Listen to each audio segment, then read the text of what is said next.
頑張れ頑張れ。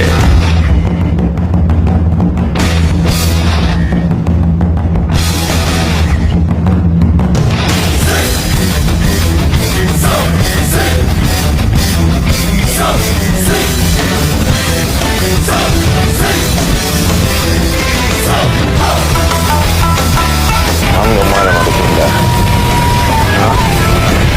俺らの息子太郎だ。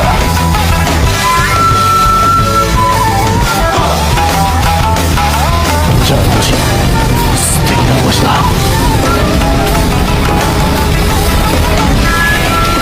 足引っ張んなよな。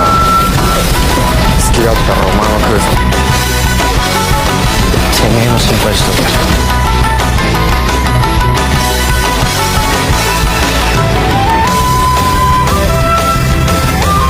うちの大将に随分なことしてくれるじゃねえか。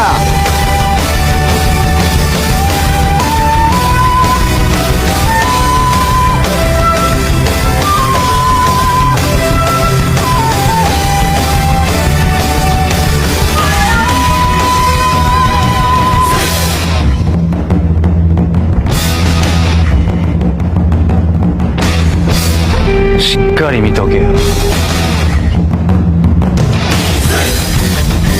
一年坊主。